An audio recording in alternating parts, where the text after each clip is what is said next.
Welcome to the Focolare Word of Life podcast for January 2023. My name is Nick Cianforani and I'll be your host. My wish for this new year is that you may experience abundant blessings of joy, peace, and good health. The Word of Life is a phrase chosen from Scripture each month and shared around the world and that we're all invited to live. The experiences that we're about to listen to in this episode relate to the scripture phrase, learn to do good, seek justice, taken from Isaiah chapter 1, verse 17. Every day, each one of us is called in a specific way to live our lives according to the will of God. It's specific to each of us, but the goal is the same, to get to heaven. Pope Francis clearly said, quote, "We must take on the smell of the sheep," end of quote. This is a simple way of saying that our thoughts and actions must be aimed at how we love our neighbor.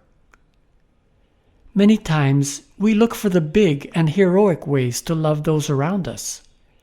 But simple ways of loving our neighbor are often the best way to make our environment a better place in which to live.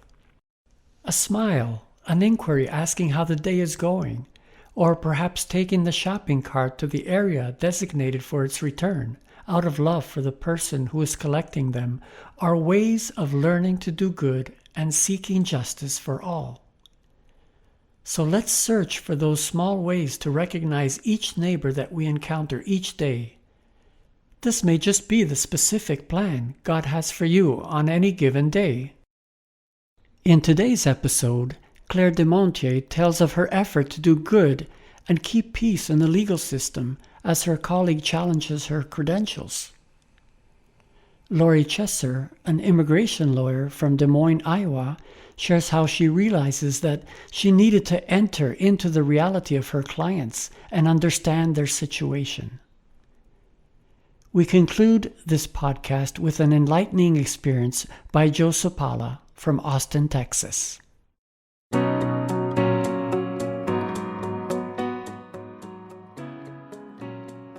Welcome, Claire.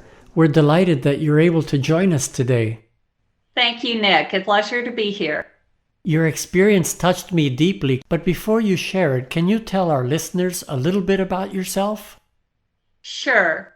I had previously lived in Appleton, Wisconsin, and my husband and I moved to Tucson, Arizona in 2020. We have two sons, Ben and Clark, and they live in Honolulu and Boston. How wonderful, Claire.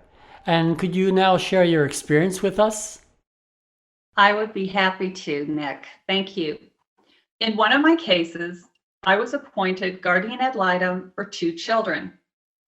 A guardian ad litem is an attorney appointed by the court to represent the best interest of a child. In this case, the children's grandparents had asked the court to have custody of the children. They said that their daughter-in-law was neglecting the children and that their son had medical problems and therefore was presently unable to take care of the children. The mother denied these claims and requested that the children be in her custody. At the first court hearing, I recommended to the court that it was in the children's best interest that they live with their grandparents until the issues were sorted out. I had no previous experience with the attorney who was representing the children's mother. This attorney was furious with my recommendation. She filed a motion with the court accusing me of not knowing what I was doing and asked that I be removed from the case. Oh my goodness, Claire, that must have been something you never expected. I was shocked. Since becoming an attorney 36 years earlier, I had never been in a position to defend myself of not doing my job correctly. But I remembered that Jesus said that to be his disciple, we had to deny ourselves, pick up our cross, and follow him. In Matthew 16:24. I embraced Jesus in this suffering I felt I had to try to love the other attorney to restore peace between us. It was very difficult due to the pain of the attack on my professional work by this lawyer. At first, because I was so uncomfortable defending myself and my work, I thought I would just resign from the case. But my husband encouraged me not to resign. So as painful as it was, I wrote up a response to her accusations. In the end, this turned out to be an opportunity to tell the judge of my work experience, since he was new and had never met with me. I told him that I had had more than 300 appointments as guardian ad litem in that county over 7 years. I filed my resume with the court and a letter of recommendation from a prosecuting attorney with whom I had worked for 14 years. He talked about the quality of my work. In the end, the judge did remove me, but said repeatedly, "You did nothing wrong."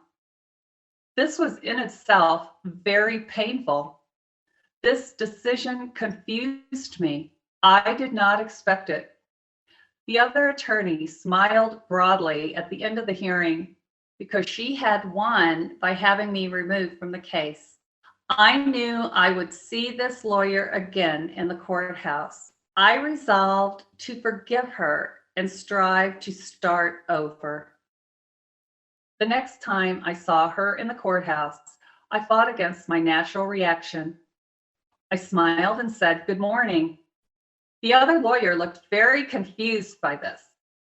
I continued to smile and greet her whenever I saw her. It was very, very difficult, but I did it with the honest intention to love my neighbor. About 6 months later, I was appointed guardian ad litem in another case in which this same lawyer was involved. I had to meet her at the client's home. I dreaded it and was very uncomfortable. I worried that she would do the same thing in this case.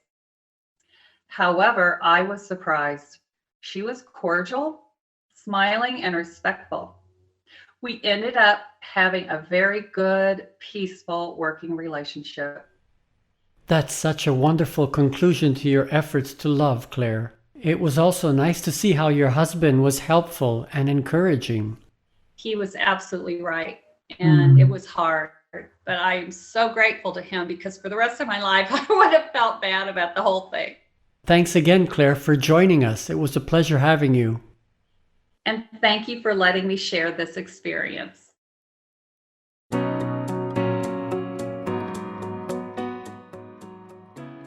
Welcome to our podcast, Lori. We are really delighted to have you with us today. Thank you, Nick. It's great to be here. We're anxious to hear your experience, but before we do, could you tell our listeners a little bit about yourself? Sure. I live in DeMoine, Iowa with my husband, John Chesser. We raised 2 daughters here, but now one of them's married and on the West Coast and the other one's engaged and in Chicago. And I'm an immigration lawyer, actually. And that's what I've been. I've been a lawyer for 35 years this year. Congratulations, Lori. That's quite a milestone. Could you share your experience with us? Yes, I'd be glad to. And it really relates to my job. I've been working as an immigration lawyer for a number of years. And as I worked on in that area, I started to see that there was some problems with the system and, the system really needed to change. So I started to get involved with some national groups and then local groups about law change. And this was around the time when there was a lot of debate. I mean, I know there's still debate, but there was a lot of debate just starting about immigration law change. And so I had connected a bit with some local groups like Catholic Charities and others who were working on this issue. And at one point, there was a congressional hearing, public hearing that was being held in a city about 3 hours from us. And so I wanted to go, and another immigration lawyer also wanted to go. And then another friend of ours who was in a nonprofit world, he was originally from Mexico, but had immigrated to the States, and he wanted to go. So we all drove up there. And we went to the hearing, but there wasn't really any chance for public comment. But, and there were people sort of, you could tell just from the audience on both sides of the on both sides of the issue. And they even had security, they had police around and everything. And so we were leaving the hearing after it was over. People were walking to their cars in the parking lot. And I noticed there was a small group that was sort of across the street doing sort of a protest in a sense. I mean, they weren't causing trouble or anything. They were just holding some signs and maybe saying some chants or something. And, the most of the audience at the hearing, just because of where we live here in Iowa, most of the population is white, and most of the audience was Caucasian, but this group appeared to be maybe Latino. And I thought, well, it's possible that they actually are immigrants themselves or have immigrant family members. But I didn't think really too much about it. We were just going to our car. But then my friend, who was originally from Mexico, he said, well, can you just wait? I want to go over and talk to these people. So, I watched him walk over there, and he went and talked to them for a little while. And I started thinking, everyone here at this hearing, including me, we're interested in this issue. We care about it.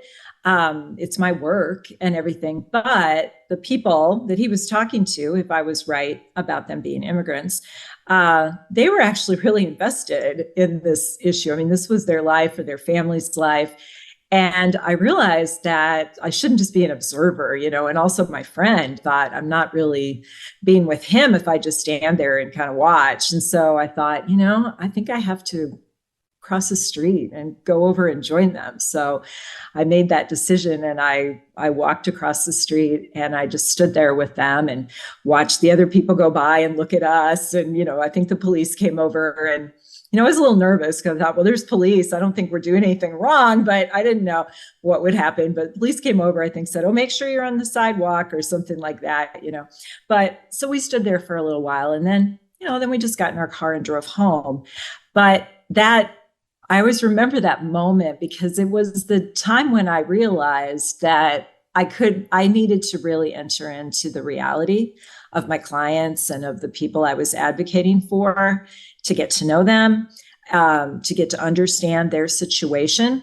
And that was sort of the moment when that when that happened, when that, the Holy Spirit prompted me to do that. So I spent, many years really working. I could tell you lots of stories, Nick, but I spent many years of working more closely then with nonprofit groups and churches and places where I could really interact with people in a different way and see how I could help them, not by my own decision, but by what they really needed, and build those kind of relationships. Thank you, Lori. I really liked how you made an effort to enter into the reality of your client and try to understand their situation. So thanks again, and best wishes to you. Glad to help a little bit. So thank you, Nick.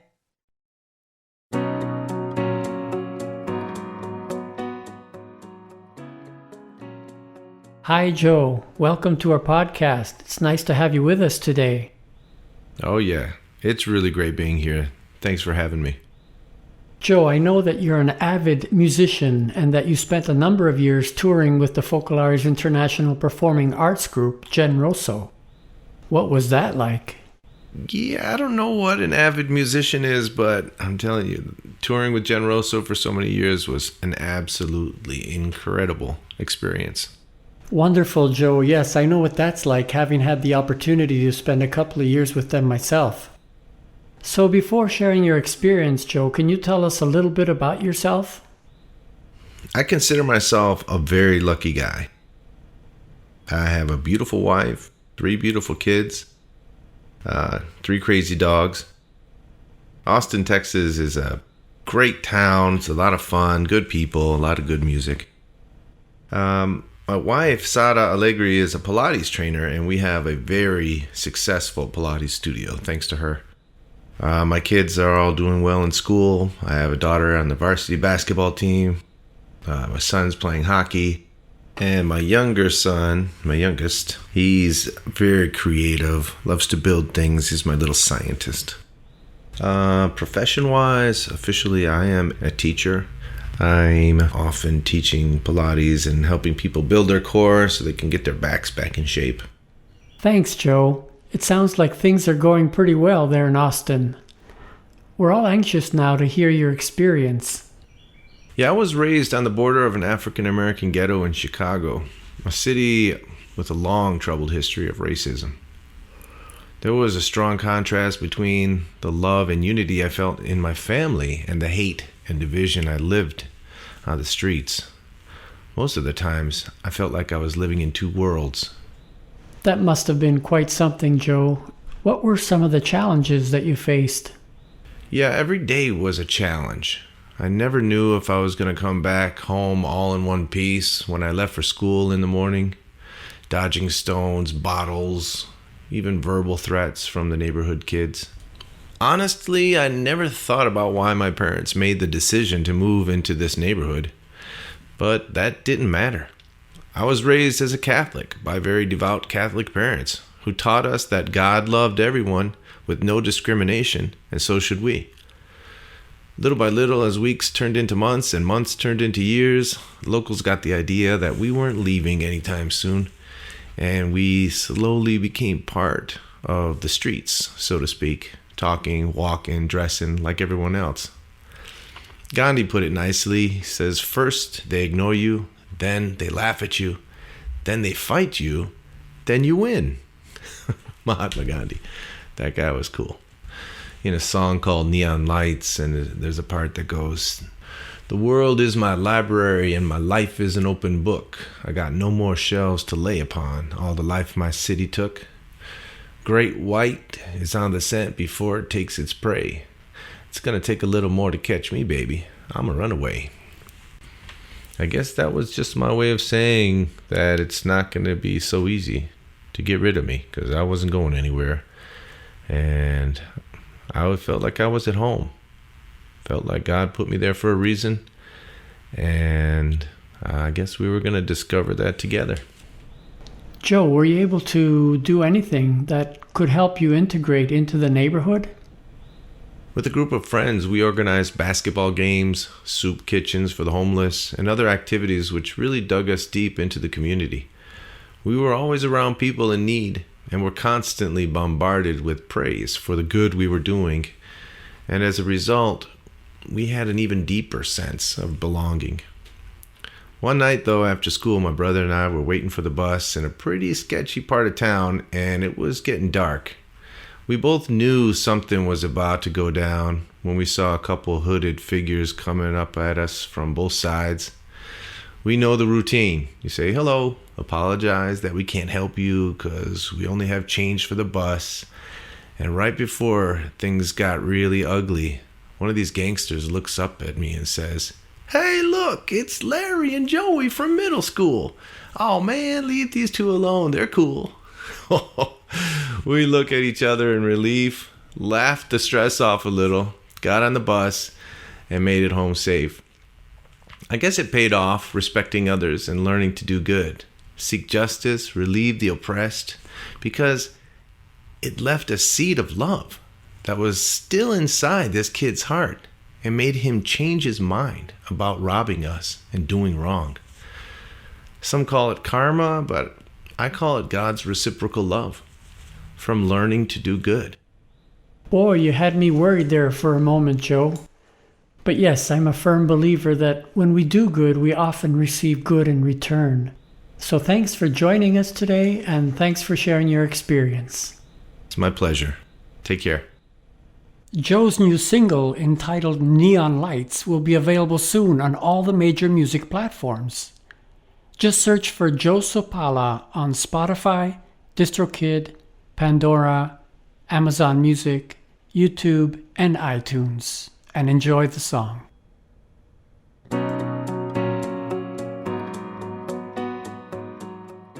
So thank you for joining us today. I hope you have been inspired by the wonderful stories shared, and I look forward to being with you again next month. To listen to the commentary on the Word of Life, just go to the previous episode of this podcast. I invite you to join me each month for new episodes. And you can also read additional experiences in Living City magazine. Please consider making a donation to Focolare Media so that we can continue producing inspiring podcasts.